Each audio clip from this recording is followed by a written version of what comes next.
Okay. Hey everybody. Hope everybody's having a great day today. I am. Here's the rock. I'm still hoping it's a rock. I'm gonna say yeah. I don't smell any poop. I'm just kidding, but interesting enough. It's so weird that I love it. So I'm like, all right, you can go ahead and chill over here. This is other Rocky. Nice to meet you guys. All right. Sorry. All right. As you were. All right, so today I just wanted to just touch back on from like where we were at with this page from the last video. So what I was looking at the keyboard, and this is what I was wanting to show here. If I can get this over here. What I wanted to show on the keyboard, look, even these missing letters, which I already know what the keys are. I mean, maybe this is a clue, which it was something for me. All these little missing keys. But anyways, from Q to P is like what I'm going to show. And then A to L. And then Z to M. But this is just what I worked up in my mind. So before I get to that, just going back from, like I was saying, like this page, when I had put the please excuse my dear Aunt Sally within these parentheses, multiplication. And then I was just like, you know what? I might say this is subtraction just because it's got the S and with the line versus that being a subtraction. But it still just shows like, you know, it's still here within the numeric keyboard. So I was like, boom. So what if, you know, the Pythagorean theorem, Pythagorean theorem has like another deeper layer to it. Like, all right, I just call it please excuse my dear Aunt Sally. But then, boom, I just started putting letters here, right? So I'm like, S could be for spirit, A for angel, D for demon, M for man, E for Eden, P for people. And let me show you how I came up with just that. So I was like, boom. So in the situation, here we go. So you got spirit and angel. And I put created, but maybe I should have put produced. But I'll just keep what I have. But spirit and angel produced or created demons, right?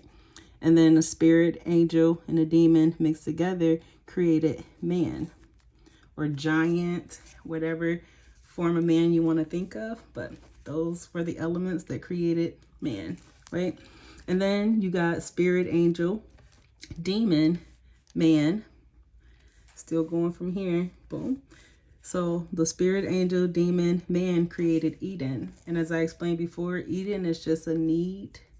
It created a need when we didn't need anything. We already had everything, but Eden created a need. So like a desire, you know, to fill a void. That's what Eden was. That's what I'm getting down to.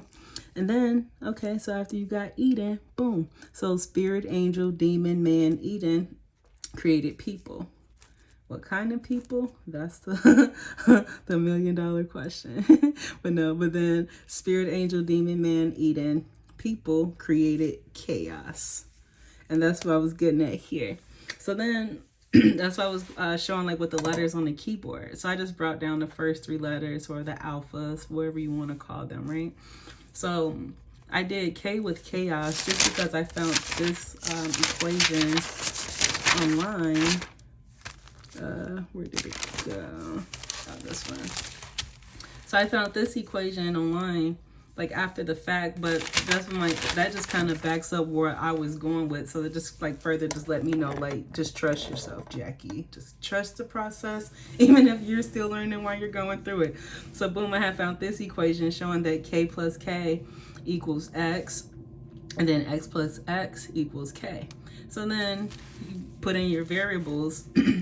This E would just represent energy, the K is the cosmos, and then the X is the chaos. So the equation is just showing that cosmos plus cosmos created chaos or equals chaos. And then chaos plus chaos equals the cosmos, that they're a mirror of each other, right? And then this was just showing like, I wrote this better. I was half asleep trying to write that, but I rewrote it better so that you can see like just that, just showing just what I was saying, the E energy, K cosmos, and then the X is chaos. But this is just showing the instability of chaos and the energy. I mean, yeah, the cosmos the cosmo energy in the chaos versus the chaos energy in the cosmos. But this is just like showing instability or unstable energy that cannot be like, you know, tracked or tamed or housed. It's just uncontrollable energy or free energy, however you want to look at it. So that's what got me back over here. So now I'm just like, okay, so that's why I put the chaos, spelled it with the K. And then I was like, okay, but Q can also sound like K, depending on what you're trying to say, quartz or whatever, quarter. Still got that K. So I was just like, all right, boom. So looking at the keyboard, so that's why I said Q is a mirror of P, A is a mirror of L, and then Z is a mirror of M. But then let me show you here what I did on this other page. This was just interesting to me. So when I was just showing this, I'm like, okay, but then on the keyboard, it's showing too, like the less than, greater than, and equal. And it's like I keep running into that everywhere, and that's where I keep running. It's like the 369, and every time I see that, it's the same thing, greater than, less than, or equal, depending on how you flip your equation, right? So boom. So looking at the letter Q, and this is where I just started off. So when you draw a Q, and it's hard for me because I like drawing my Q's like the cursive, but this is struggling for it. But anyways, drawing your Q, you got your circle, right? And so that shows you like there, Q can be equivalent to L, circle, but it doesn't have that point. So then when Q becomes P, or master itself, that's what I'm getting at. Boom. But still, it's still the same thing, a circle and a line for Q and P. But I'm like, but that would make this equal because, or I don't know, maybe not equal. I'm gonna have to go back and look, but I was just like, but that does equal because circle, I'm gonna stick with what I was going with. So that's why I say equal to, because the circle was in there too, and then there's the P. So I'm like, that makes this one true because the next letter following is W. W don't have anything to do with circle. So I was like, all right, but these two are equal to. That's what I was getting at. This is equal to that. That's what I was like, why did I say equal? Sorry guys, just excuse me. But then boom, when I get down to the letter A, so then looking at A, like, okay, A is the mirror of L. So then that's what I was just doing down here. So like I was saying, like Q pulling the leg out of, O pulling the leg out of Q, to form P, or however you want to look at it. And then when you get to A and L, I'm like, A is 3 parts, and that's why I just drew A in 3 different parts like that to show this what I'm about to show now. So like, so A cannot mirror L because L is 2 parts. So I'm like, A is missing a part from L, but A would mirror K because K is 3 parts as A was. So I'm just like, okay. So that's why I got the -1 because from A to go to L, A lost one of his legs. But A will mirror K perfectly. That would be an equal if K was ending the line, but L ends the line. So L ends with 2 parts and it started with 3. So this is how I'm looking at it. So then when you get down to Z, I'm like, okay, Z is 3 parts, but Z doesn't mirror M, just like A didn't mirror L. So I'm like, okay, so what happened here? So then I'm just like, okay, so looking at Z and N, Z mirrors N perfectly. Those two would be a reflection of each other, Z and N. So I'm like, but when you get to M, that's 1 part added on there. So like, where did the extra part come from? So then I was like, possibly the one that A lost to make itself L or to transform into L. So that's why I got the -1. And then for Z to go to M is +1 part. And that's what I was just showing down here. And then just playing around in my head with these numbers now. So just looking like how I drew. Okay, so we know that L is a 90-degree angle. No doubt. Boom. So that's 90 degrees. So then I'm looking at K. So I'm like, K's got 3 parts, L's got 2 parts. So now I'm just assuming that each line now, to make this problem true, would be that each line is 45-degree angles, right? So that's why I just did the 90 plus the 45. And then I added them all up. So adding it up, K will equal 9, and then I multiplied it. So multiplying it, K will equal 6. which was also interesting to me because then you split K into two parts like that, it looks like an X. So I didn't like, that's what I was just getting at, like that, and then like that. Okay, that might looks like an X or two V's. So this tells me, like right here in this equation, that the top part of this would be 30 degrees, and then the bottom part would be 30 degrees, and then that will still equal 60 for the 30 and the 30. So then I was just like, where are we getting at with this, really? But I don't know, that's just where I was at with that. And from there, it led me over to here now, because I'm just thinking about the letters on the keyboard. So I'm like, okay, I know letters form a sentence. Sentences are 3 to 5, a paragraph. So a sentence, multiple sentences form a paragraph. So then I'm just like, okay, a paragraph is just 3 or more sentences. I don't know why I can't get that out. So then, okay, boom, broke down paragraph.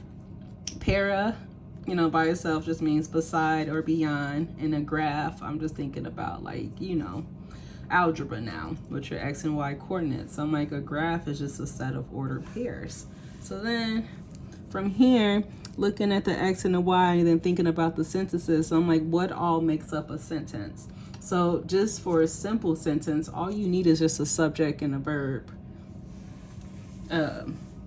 That's all. A noun and a predicate.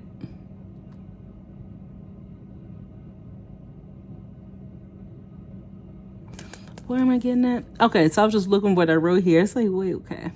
And then for some reason, with this X and the Y for the graph, that brought me back to thinking about chromosomes. So I'm like, okay, so I just wrote down the word chromosomes.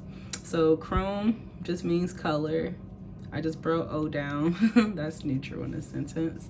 And then some, that's why I just got a part of or unspecific amount. So thinking about chromosomes now, it's just one or more unspecific, like one or more colors, or an unspecific amount of colors, right? That's what I'm just getting at with the chromosomes.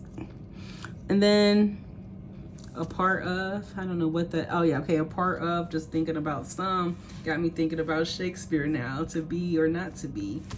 So then that's when I came up here now, just thinking about a simple sentence. I am.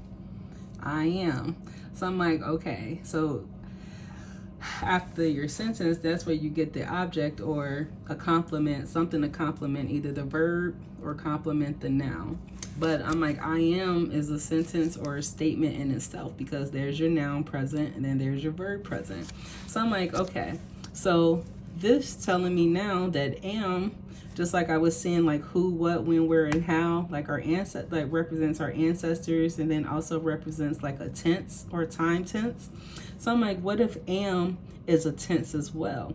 Because like you think about how you use am, sometimes you will have to use be or will be or become, but am is transmutable depending on what tense is in.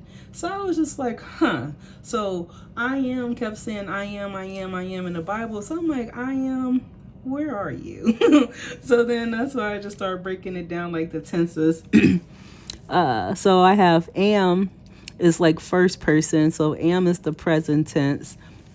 The second person or second tense would be you, we, them, they, or are. And then what we got here, third person will be is. And is just he, she, or it. So I'm like, I am, I is, I are. So I'm just like, okay, so the past will be just looking like at this as a whole now. So to be or to not to be, past tense would be am, present tense would be I, future tense would be are. So I'm just like, okay, so maybe this was singularity or, you know, I don't know how, I know it makes perfect sense in my head. I probably just gonna leave that in there in my head. But then just going back to chromosomes, I just started just thinking about all the words I could think of with chrome in it. And then Wrote down his definitions and then all this other stuff, right? So it got me to the body now. And then so now, let me fix this. Yeah, straighten yourself up. All right. And then so now still thinking about like the chromosomes.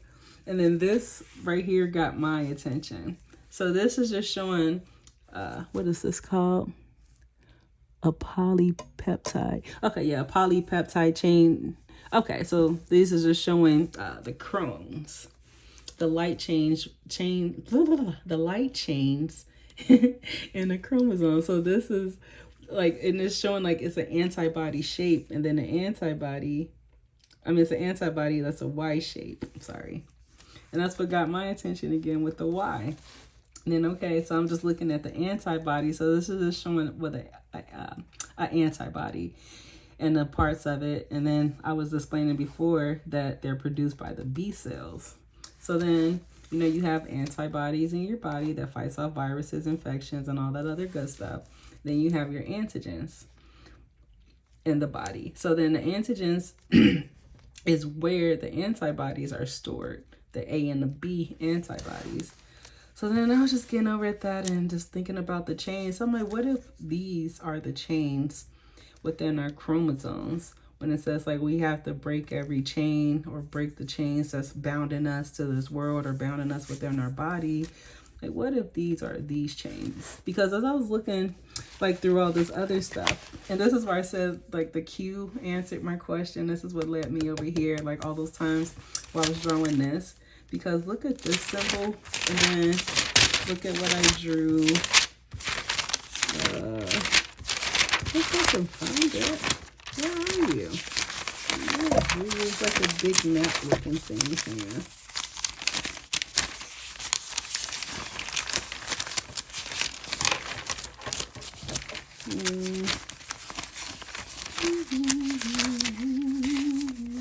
We pause for a commercial break. Man, where are you?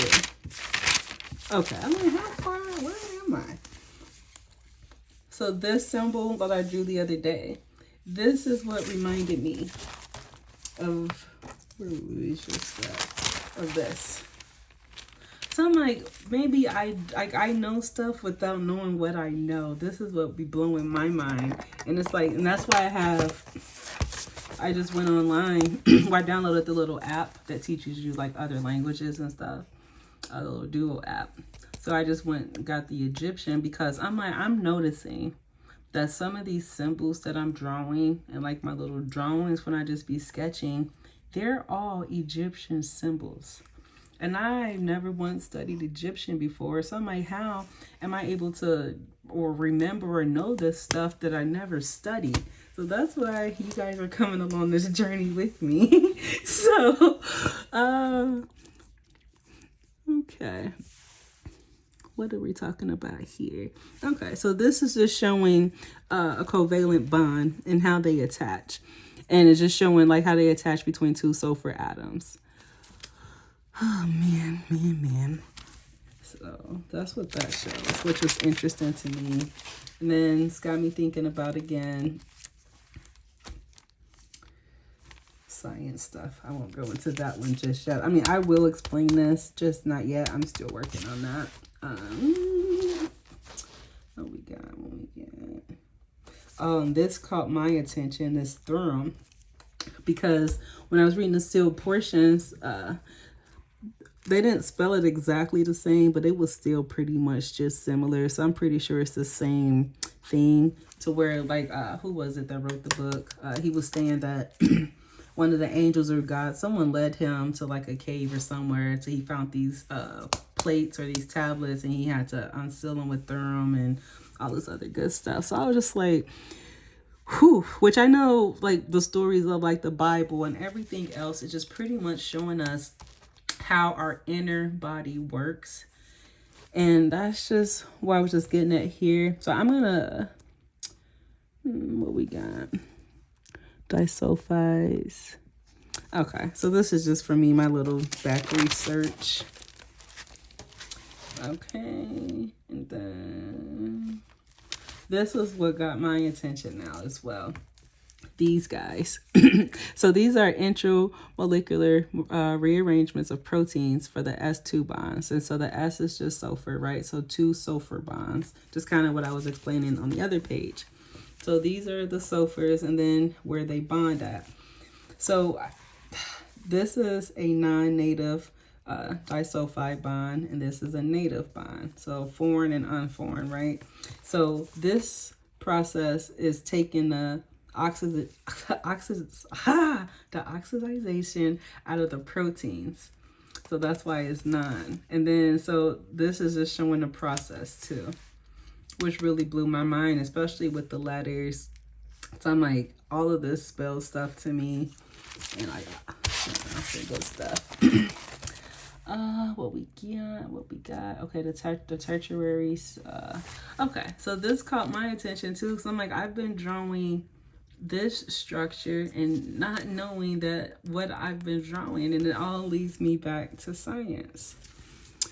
So what we got? Stabilized by outside polar hydrophilic oxygen between Okay, so this is showing the relations between the polar amino acids and their chain groups, and how, like, when they start forming within the body, and so where they all sit at as well. So this was caught my attention as well, again from the lettering, and then the forms, and then, you know, like at the beginning of our production, like within our chromosomes, this was just showing like parasites are formed there or placed there or somehow, but they're just there.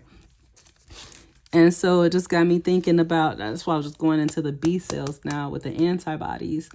And I'm like, okay, so I know that the B cells develop in the bone marrow, and then what's that, the white blood cells, and then the T cells, they develop in the thymus and include helper, killer, okay, and regulatory T cells. Okay.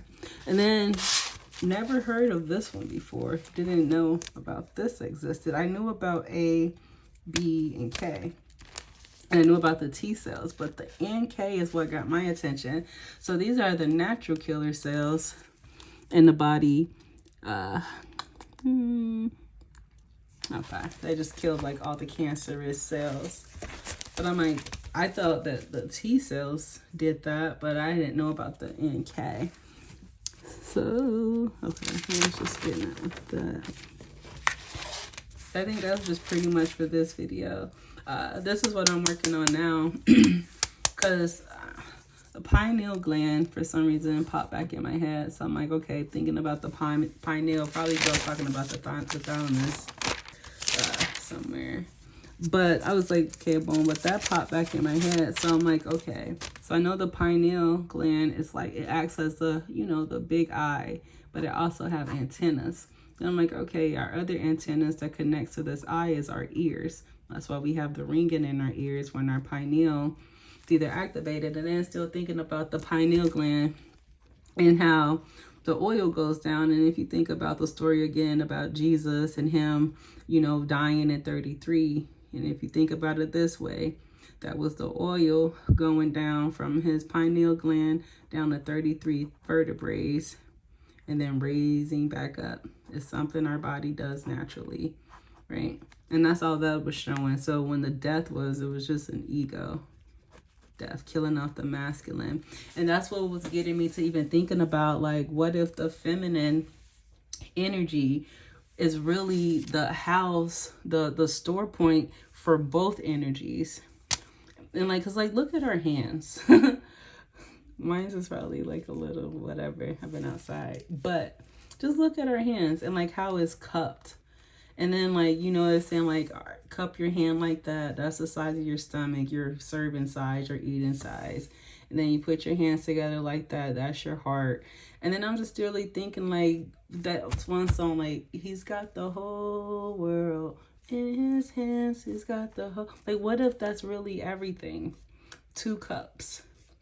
And got me thinking about the Bible. Like, the Bible, like, Bible. Right? Bowl. So I'm like, what if that's 2 bowls coming together like that again, right? One part just looked like a cup, or I don't know, a single bowl or eyeball, an eyeball or idol, and then together you got the whole picture. I don't know. That's just like where my mind was thinking about, and that's why I went out and made the little reenactment, like just saying like why God said this fight wasn't ours, because it was self fighting against self, which made me think about Jim Carrey in the bathroom when he was fighting himself. And then coincidentally enough, the name of that movie is called Liar Liar. Same thing, from the self fighting self and whatever it took, part of myself, his self, thyself, but it took apart from the source. And then that's kind of what I was showing with the keyboard too. Once we get back over here with this -1, this was completion, fullness. Then I didn't put the F1 keys up there, but those would represent like the great grandkids, right? The generations, and that's why they're dashed like that, like generations. So I'm like, the F1 keys will be the the grandchildren, great grandchildren, or grandchildren, however you want to look at it. The Q keys, those first row of keys, those would be like the grandparents. Right? No, I'm sorry. I wrote that backwards because we end with P. So I'm sorry. Those would be the parents. So it'll be grandchildren, parent, and then the S, the A, S, D, F, those would be the children. I'm trying to write through my camera. It ain't working out. But yeah, I'm just gonna put those are the kids, right? The second row of the keyboard. And then the last row will be the grandparents. And then you think about it, the grandparents are greater than both the child but they're equal to the parents. But I don't know. But then that -1, 2 just supports my story when I was like, boom, missing piece out of pie.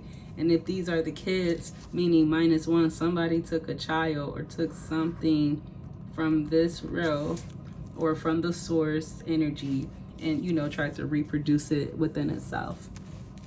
So, I don't know. That's just kind of like where my thought process is at.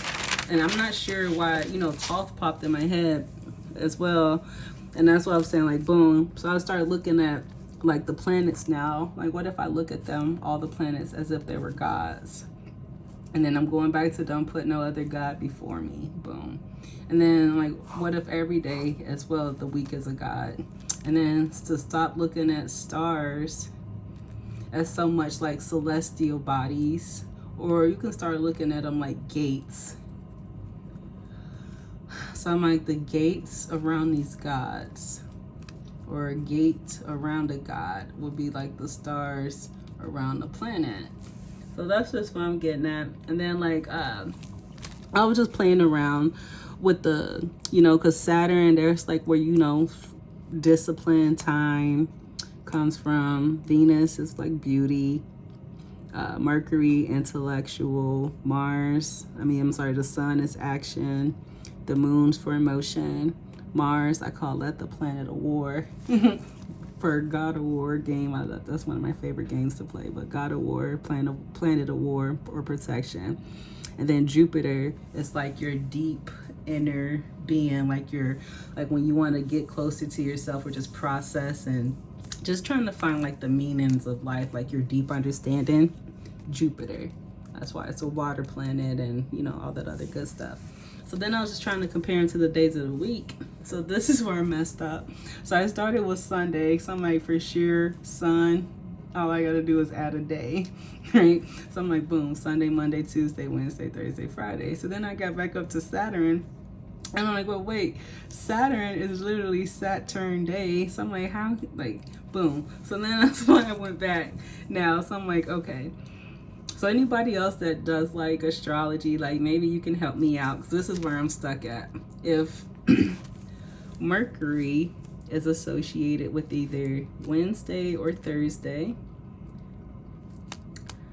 or if Jupiter is Wednesday or Thursday. But the other ones I'm pretty confident about. So for Saturday, Saturn day, Venus Friday, Sunday, the moon Monday, Mars Tuesday. But I'm thinking maybe Thursday for Jupiter and Wednesday for Mercury, but I'm not sure. So that's why I just put them both. It just left it in a question. So maybe somebody else can help me out with that. And then, like I said, I don't know why I thought about the Emerald Tablets of Thoth, because I've never read it before. I said I wanted to read it like a few years ago, but I just never got around to reading it. But that, like just writing the 7 days down, made me think about that. So that's why I wrote that down with a question mark. Then I'm like, let me just skim, like, what about Thoth? Like, who was he?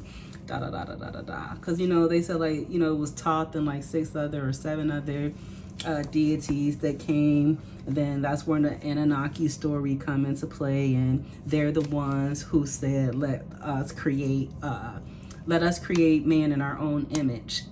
It was them, the 7 in the Garden of Eden, or however you want to look at it, type thing. And that's why I was just still getting into this. But in mythology, it was saying that Thoth challenged the moon to a dice game to add for 5 more days, because it was a 360-day system beforehand, and then they added 5 more days because Thoth won a dice game against the moon, and to help Nut out. And Nut was the if I'm saying it right, it could be something else, but I'm just reading as is.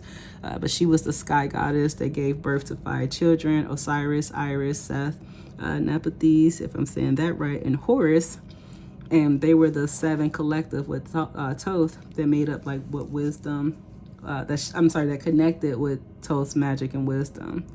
But I looked it up and said he wasn't the baby daddy and nothing like that. So I'm just like, okay, maybe he just helped her out, you know, stretch time. Kind of made me think about Moana again, that story with Maui, how he went and but he stole the heart of Tafiti for the humans to stretch their days and give them fire and help them sustain life and stuff like that. So they kind of made me think about Maui. And then in that story, he was just a demigod who wanted love and praise for the people, in which, you know, people say like, oh, demigods was bad, but you can kind of see how he was just doing the wrong thing for the right reason.